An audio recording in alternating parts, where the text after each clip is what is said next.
शुरू करें।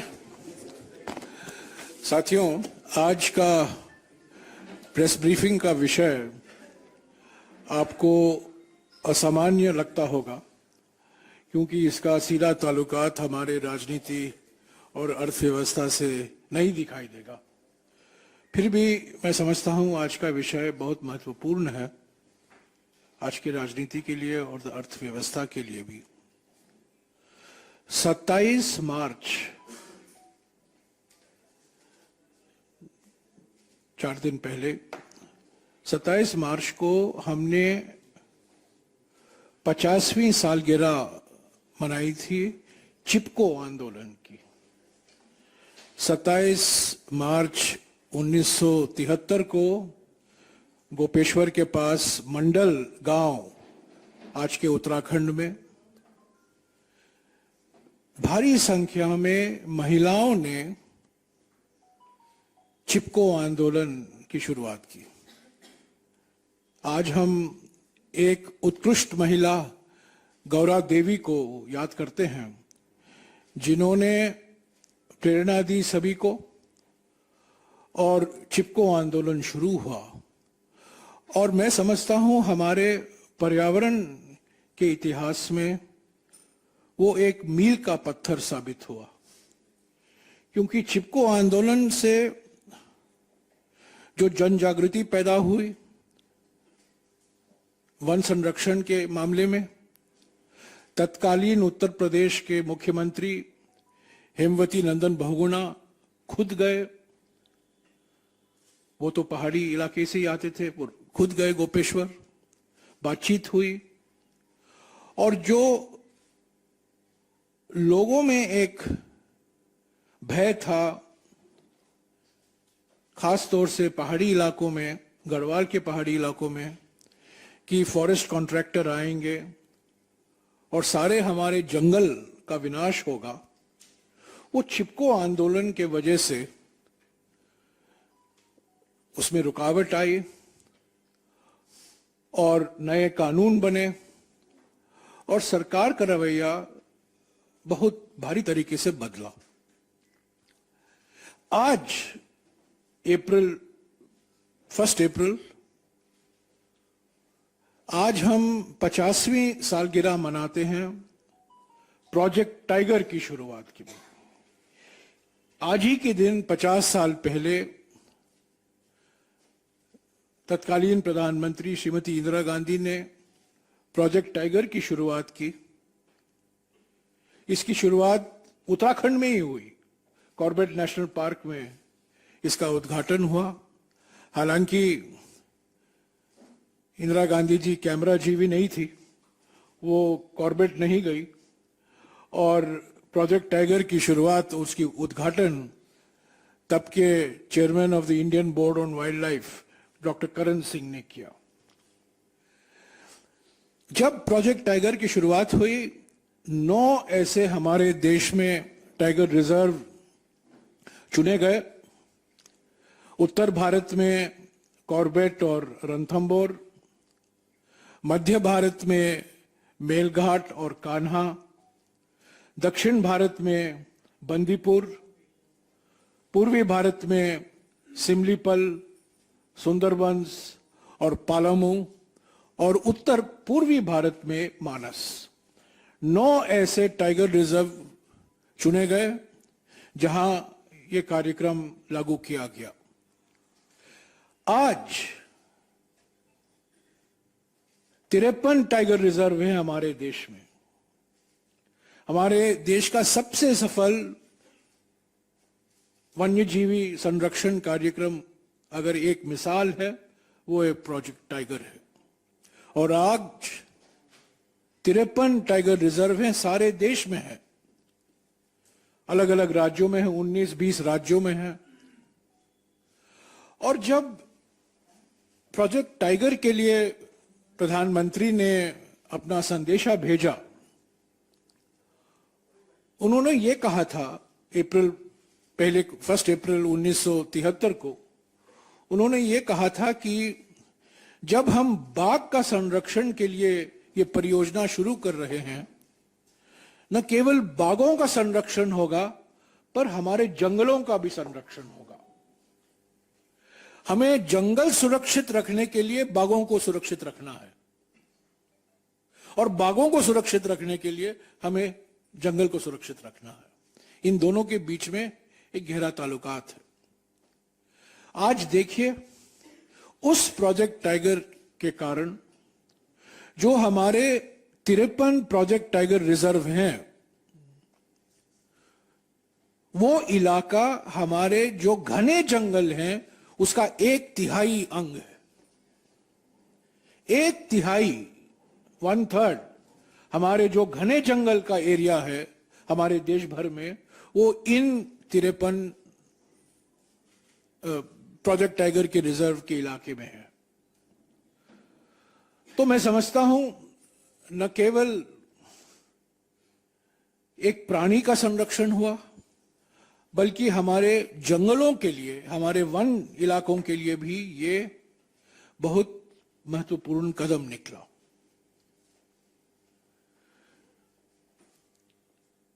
आज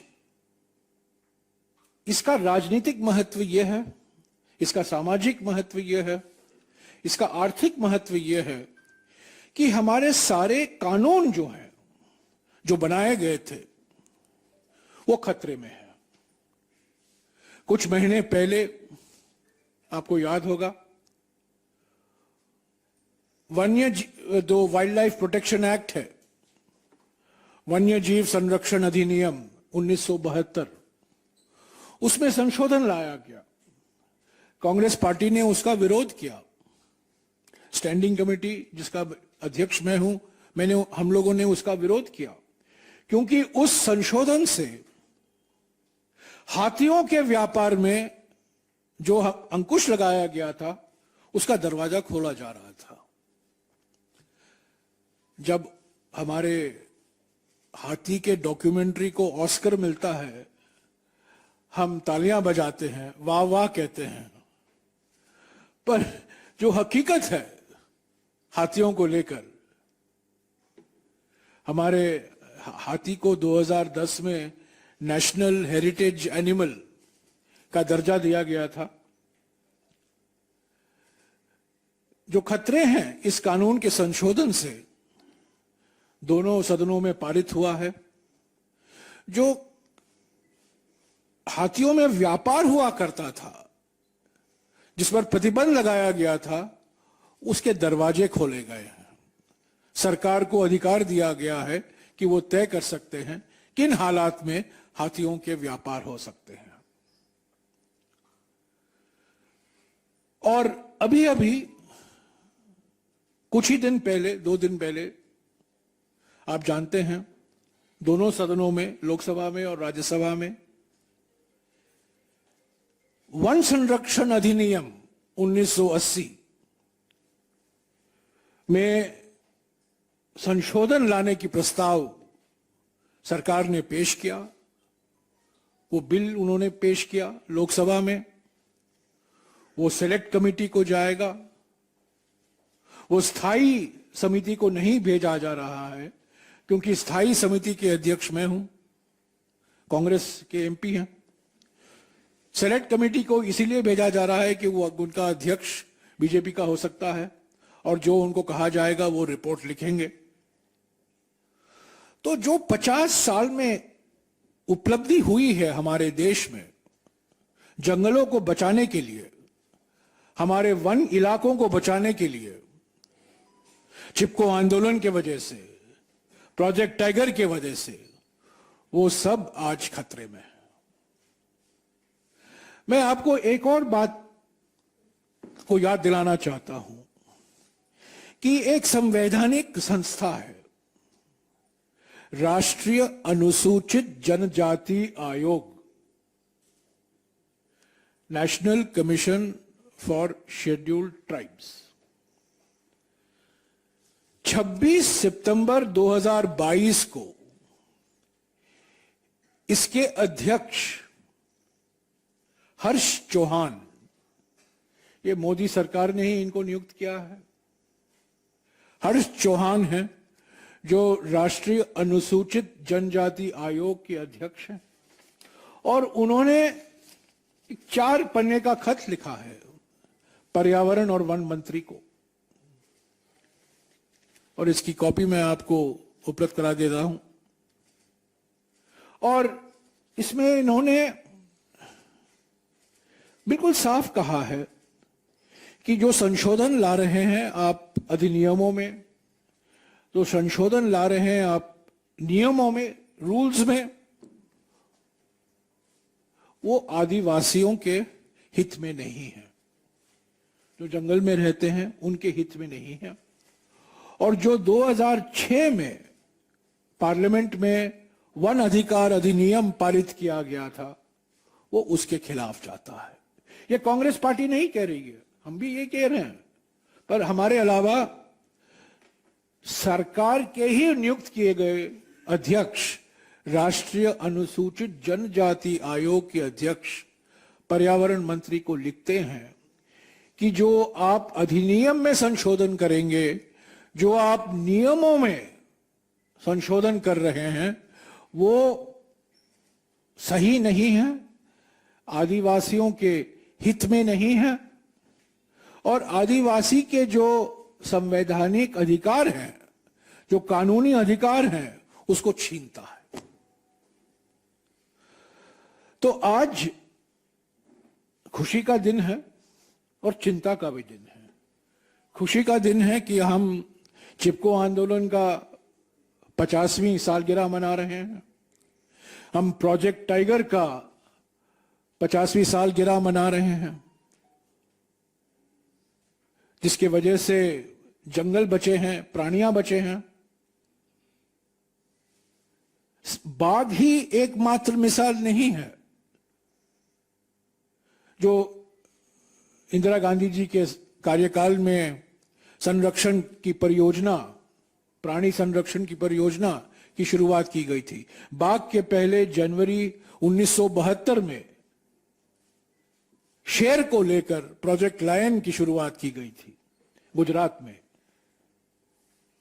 उसके बाद मगरमच्छ के लिए, हाथी के लिए और अन्य पक्षियों के लिए, सभी प्राणियों के लिए ऐसे संरक्षण की परियोजना की शुरुआत की गई। पर प्रोजेक्ट लायन 1972 और प्रोजेक्ट टाइगर 1973, इनसे शुरुआत हुई, और इसका एक नतीजा है कि आज हमारे जो जंगल बचे हैं, जो घने जंगल बचे हैं, ये संरक्षण परियोजनाओं के कारण ही बचे हैं। और आज ये खतरे में है क्योंकि मोदी सरकार चाहती है कि इन कानूनों में उदारीकरण हो, इन कानूनों को कमजोर किया जाए, ताकि जो डिग्रेडेड फॉरेस्ट है, जो बंजर, ज्यादातर बंजर जो जंगल जमीन है, उसका निजीकरण हो, कंपनियों को दिया जाए। और खास तौर से जो आदिवासी हैं और जो जंगल के इलाके में रहते हैं, उनका जो कानूनी हक बनता है, उसको पूरी तरीके से उनको नहीं दिया जाए। जो कानून कहता है उनका होना चाहिए। अभी जो संशोधन लाए गए हैं नियमों में, जो ये खत स्पष्ट करता है, और जो अभी आने वाले संशोधन हैं अधिनियम में, उसका नतीजा मैं समझता हूं हमारे जंगलों पर, हमारे जीव जंतुओं पर, वन्य जीव पर इसका बहुत भारी नकारात्मक असर पड़ेगा। तो चिंता का भी क्षण है और खुशी का भी एक क्षण है। आज हम दो ऐसे उत्कृष्ट महिलाओं को याद करते हैं। एक गौरा देवी, जिन्होंने चिपको आंदोलन का नेतृत्व किया, और दूसरी इंदिरा गांधी, जो प्रधानमंत्री होने से नाते जो कहती थी वो करती थी। वो कैमरा जीवी नहीं थी, वो कहीं फोटो लेने के लिए कॉर्बेट नहीं गई उस दिन, पर उन्होंने जो काम किया पर्यावरण और जंगल संरक्षण के लिए, जो कानून बनाए, पहला कानून बना हमारे देश में 1974 में, वो जल प्रदूषण को निपटने के लिए। बाद में 1980 में जंगल संरक्षण कानून, वन संरक्षण कानून बना, अधिनियम बना। 1981 में वायु प्रदूषण के लिए एक कानून बनाया गया। तो अलग जो 4 कानून बनाए गए थे, 3-4 कानून बनाए गए थे, मैं समझता हूं ये परिवर्तनकारी मील के पत्थर थे। और इन्होंने, और जो संस्थाएं बनाई, मंत्रालय का गठन किया गया, पर्यावरण मंत्रालय बनाए गए केंद्र स्तर में, पर्यावरण के मंत्रालय बनाए गए राज्यों में, सभी राज्यों में। और अगर पर्यावरण को एक केंद्र बिंदु मिला हमारे योजनाओं में, हमारे आर्थिक दृष्टिकोण में, मैं समझता हूं इंदिरा गांधी जी उसके लिए जिम्मेदार हैं। वो प्रेरणा हमें उनसे मिली है। पर जो हमें विरासत में मिला था उनसे, जो कानून है, जो संस्थाएं हैं, उनको मजबूत किया जा रहा है जानबूझकर।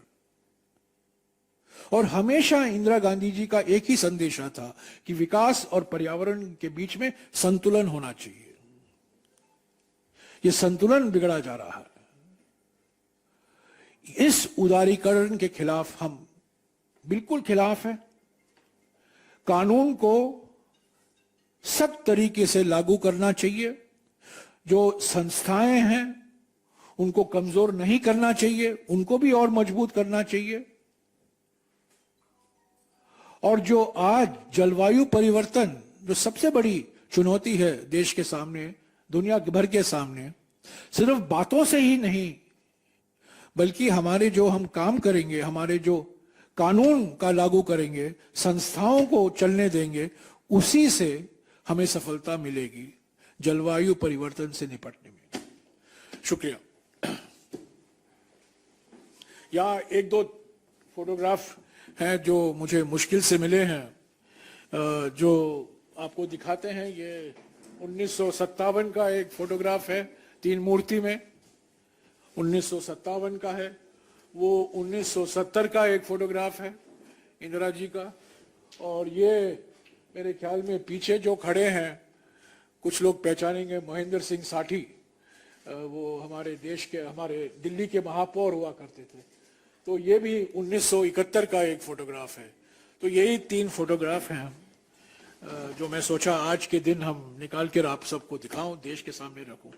और ये खत जो राष्ट्रीय अनुसूचित जनजाति आयोग के अध्यक्ष ने पर्यावरण मंत्री को लिखा है, मैं आपको विनीत आपको भिजवा देंगे। हाँ जी, इस पर तो कुछ सवाल नहीं होने चाहिए। नहीं सर, एक सवाल है सर। 50वीं सालगिरह है प्रोजेक्ट टाइगर का। आजकल देश में बहुत चर्चा इस बात की है कि चीता खत्म हो गया पिछले 30 साल से। मोदी जी को बाहर से, कीनिया से और दूसरी जगह से लाना पड़ा। प्रोजेक्ट टाइगर करते करते आप लोग पूछे कि चीता क्यों? चीता भी तो हम, उसके लिए भी कुछ करना चाहिए, वो क्यों नहीं हो पाया? चीता, मैंने इसके बारे में कई बार मैंने लिखा भी है और मैंने पार्लियामेंट में भी कहा है। चीता का पहला प्रयास, चीता लाने का पहला प्रयास 1968 में हुआ। 1968 में ईरान के साथ बातचीत हुई, क्योंकि हम सिर्फ ईरान से लाने की संभावना थी। बलूचिस्तान में चीता की आबादी थी। 3-4 साल लगे, बातचीत हुई। हमारी एक डेलीगेशन भी गए, 2-3 अफसर भी गए थे। पर ईरान के साथ वो, उसके बाद में ईरान में क्रांति आई और उसके बाद बातचीत बंद ही हो गई। तब एकमात्र स्रोत था वो सिर्फ ईरान। जब मैं पर्यावरण मंत्री बना 2009 में, मैं साउथ अफ्रीका गया, नामीबिया गया, वहां बातचीत हुई और तब से लेकर 12 साल लगे हैं जो कोनों में अभी आए हैं चीता, उसकी बातचीत की शुरुआत 2010 में हुई थी जब मैं साउथ अफ्रीका गया था। तो लंबे समय था, क्योंकि अलग अलग राय थी हमारे ही विशेषज्ञों के समुदाय में, अलग राय थी। कुछ लोग कहते थे नहीं होना चाहिए, कुछ लोग कहते थे होना चाहिए, अगर होगा कहाँ होगा, इस पर बहुत बातचीत हुई, लंबी बातचीत हुई। बाद में क्या हुआ, 2013 में ये हो सकता था, पर 2013 में ये केस सुप्रीम कोर्ट चला गया। एक बार जब सुप्रीम कोर्ट चला गया तब ये मामला न्यायालय में लंबित हो गया। तो हकीकत ये है, इसका एक इतिहास है। अगर आपको इसमें और जानकारी जानने की जरूरत है, मैं आपको पूरी जानकारी दूंगा कहां कहां से बातचीत हुई। मेरी तो बातचीत हुई तो 2010 में, पर शुरुआत 1968 में हुआ था, 1968 में। सर, वन्यजीव संरक्षण अधिनियम की बात हो रही है, आप कह रहे हैं कि सरकार इसे कमजोर करना चाहती है, मजबूत कानून को। क्या उसके पीछे उद्देश्य है, क्यों उसके पीछे लॉजिक क्या है सरकार? देखिए, ये एक मानसिकता है, ये एक मानसिकता है कि उनकी कि पर्यावरण के कानून ईज ऑफ डूइंग बिजनेस के खिलाफ है। तो इन कानून को कमजोर करो ताकि लोगों को ऐसा नहीं महसूस हो कि पर्यावरण के कानून से प्रोजेक्ट लगाने में हमारी देरी हो रही है। और क्योंकि समय तो लगता है, अगर कानून कहता है, आज के कानून, मैं आपको मिसाल देता हूं, आज का कानून कहता है, हमारे समय में जो बनाया गया था, कि अगर आदिवासी इलाकों में आप कोई प्रोजेक्ट लगाओगे, तब जो वन अधिकार अधिनियम के तहत आदिवासियों का हक बनता है, जो जंगल के इलाकों में रहते हैं उनका हक बनता है, उनका हक पूरे करने के बाद ही आप वो प्रोजेक्ट लगा सकते हो। पर वो नहीं हुआ। मिसाल के तौर से अडानी का पावर प्रोजेक्ट झारखंड में, गोड्डा में, यही तो बात है। वहां झारखंड में तो यही आदिवासी लोग और झारखंड की सरकार इसका विरोध कर रही है, क्योंकि आपने जो जंगल में रहते हैं उन लोगों का आपने हक पूरा नहीं किया कानून के तहत। तो ये जो अभी संशोधन आने वाले हैं अधिनियम में, नियमों में, देखिए, एक संशोधन अधिनियम में आता है और दूसरा संशोधन नियमों में आता है, दोनों में हो रहा है। नियमों में तो हो गया है, और इसी से तो आपत्ति जताई है राष्ट्रीय अनुसूचित जनजाति ने। पर जो अधिनियम में आएगा वो अभी सेलेक्ट कमेटी में जाएगा, पर वो तो आना बिल्कुल, मैं समझता हूं अभी वक्त अगले 4-5 महीने में जरूर आएगा, क्योंकि बहुमत उनकी है, अध्यक्ष उनका होगा, और समिति में सारे के सारे ज्यादातर 80% सदस्य बीजेपी के ही होंगे। जो प्रधानमंत्री चाहेंगे वही तो होगा। तो पहले से उनका निशाना पर्यावरण और वन संरक्षण कानून पर है, पहले से ही निगाहें उसी पर है, क्योंकि कोई उद्योगपति, कोई पूंजीपति नहीं चाहता कि हम पर्यावरण के कानून, वो समझते हैं कि पर्यावरण के कानून एक बाधा है। वो ये नहीं समझ पाते हैं, ये नहीं पहचानते हैं कि ये जरूरी है, लोगों के स्वास्थ्य के लिए जरूरी है। आज जो कानून है हमारे प्रदूषण से निपटने के लिए, जलवायु जो वाटर पोल्यूशन कंट्रोल एक्ट है या एयर पोल्यूशन कंट्रोल एक्ट है, जब बनाया गया था तब स्वास्थ्य की चिंता इतनी नहीं थी। आज तो स्वास्थ्य की चिंता सर्वोपरि है। तो जन स्वास्थ्य के नजरिए से मैं समझता हूं ये कानून जरूरी है, और इसको आप कमजोर करेंगे तो आप जन स्वास्थ्य पर इसका नकारात्मक असर होगा।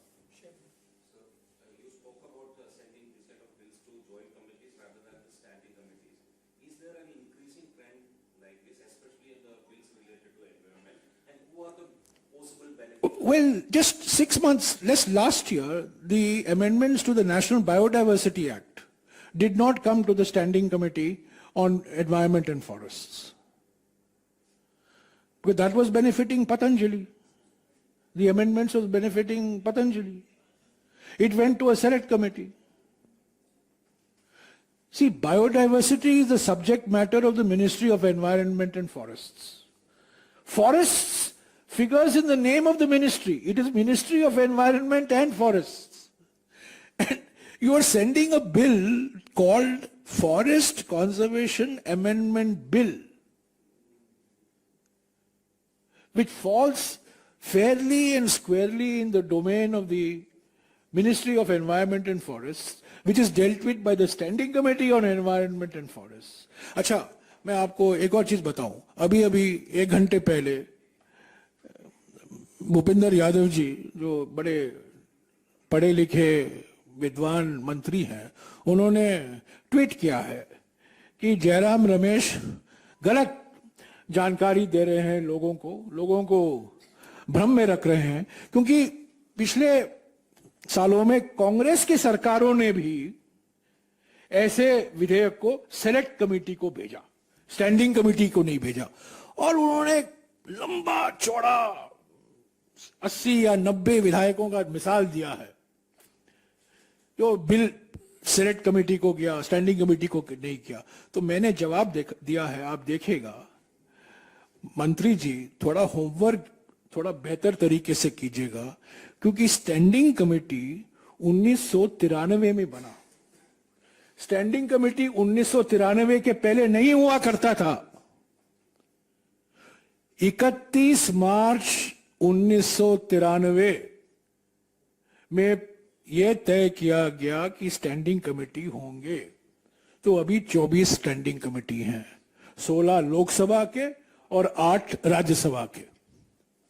तो यह कहना कि 1950, 1960 में, 1970 में, 1980 में कांग्रेस ने सेलेक्ट कमेटी को भेजा, ये क्या है?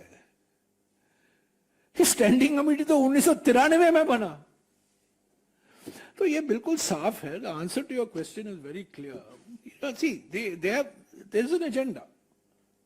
There is an agenda, and the agenda is that the target is to weaken all environmental and forest laws, because the view of Niti Aayog and the view of the government is these are regulatory burdens. But they don't look upon these as societal obligations. They look upon it as regulatory burdens. That is the fundamental difference. हाँ जी, एक हाँ. Yeah, Shobhit. 3 more working days are left for this session. And going by the way the opposition as the government will position themselves, it is set for a washout. But my question is, this also gives an opportunity for the government, that they have started doing, is to push the bills in the day. How do you look at it? Well, they pushed a couple of bills in the din. They pushed the Competition Act Amendment Bill in the din. They pushed the Finance Bill in the din. They pushed the Select Committee for the Forest Conservation Amendment Bill in the din. They are bound to do it. They will pass a couple of bills more on Monday in the din. So, if JPC is in the bin, bills will get passed in the din, sadly. The demand is for the JPC. All opposition parties are united. 19 opposition parties are united that there should be a JPC on the Adani issue. And that is going to continue on Monday as well. There's no middle path that has been found. There has been no middle path. There has been no communication between the government and the opposition parties. Absolutely none. There has been one attempt made by the speaker, one attempt made by the chairman, but no attempt made by the ruling party to work out a compromise. Sorry? For the government and the opposition, there is no indirect or off the record. In the meeting called by the chairman, all that the chairman said, please find a way out.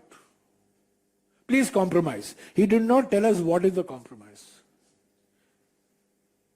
He just told the leader of the house, be less rigid. He told the opposition, be less rigid. Now this is, Upanishadic statement, no? Be good, be less rigid, be flexible. We can't oppose these statements. So when he was asked, what is your formula? He didn't have a formula. And in any case now, the question of an apology by Mr. Rahul Gandhi is an academic issue, because they've got him disqualified.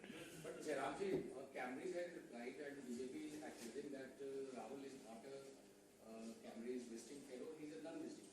Sorry, I didn't hear the question. So Camrys has replied, and the BJP is saying that He's a nun.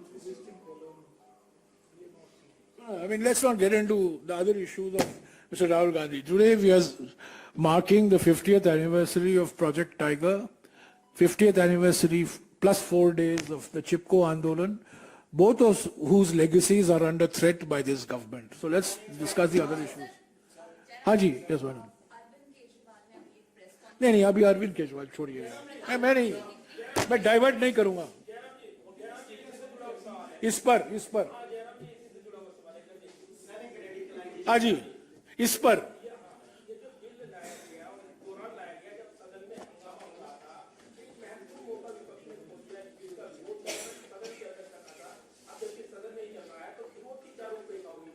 नहीं, हमने तो speaker को लिखा है, हमारे लोकसभा सांसदों ने speaker को लिखा है, मैंने राज्यसभा को के चेयरमैन को लिखा है, पर हकीकत तो ये है कि ये बिल पारित हुआ था लोकसभा में और राज्यसभा में भी पारित हुआ है। अभी स्पीकर को तय करना है और चेयरमैन साहब को तय करना है कि क्या ये सही है कि ये बिल सेनेट कमेटी को भेजा गया, तब जहां की उसको स्टैंडिंग स्थायी समिति को जाना चाहिए था। ये इस पर क्या निर्णय लेंगे मैं नहीं कह सकता हूं, पर मैंने खुद चेयरमैन साहब को लिखा है और हमारे लीडर जो लोकसभा में है अधीर रंजन चौधरी और मेरे साथी एमपी लोकसभा के मनीष तिवारी, उन्होंने भी स्पीकर को लिखा है। तो अभी स्पीकर और चेयरमैन पर निर्भर है वो क्या करेंगे, पर रूल्स के मुताबिक वो बिल पारित हो चुका है लोकसभा में और राज्यसभा में। Earlier in the first 5 years of the Narendra Modi government, there have been several instances where a bill was termed as a money bill, and you had fought one case also in the Supreme Court, money bill to bypass the Rajya Sabha and to get a clearance from the Lok Sabha. Now here, what is happening is that in some cases, as you say, they are bypassing the standing committees and there is a select committee which will be headed by the Lok Sabha. Do you see this is Absolutely identical. Absolutely identical. The Modi government didn't send the data protection bill to the Ministry of Standing Committee on IT in the Lok Sabha because that was headed by my colleague Dr. Shashi Tharoor. They set up a select committee. They did not send the biodiversity amendment bill to the standing committee, which is headed by me. They sent it to a select committee, headed by Sanjay Jaiswal, who is a BJP MP. Meenakshi Lekhi headed the data protection bill, and later on PP Chaudhary. Now, Forest Conservation Amendment Bill should come Standing Committee on Forests, which I head.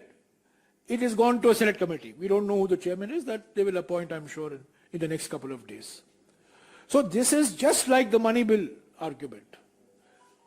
By the way, my money bill issue is still pending in the Supreme Court.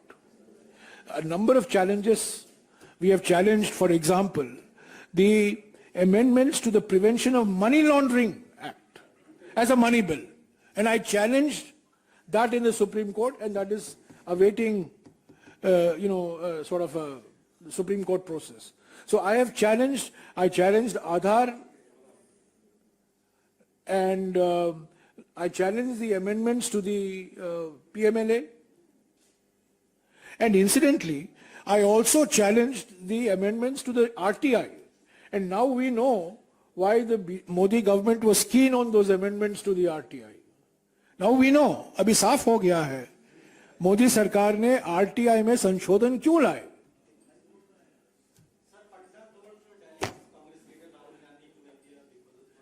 Okay, thank you. ये भेज दो यार.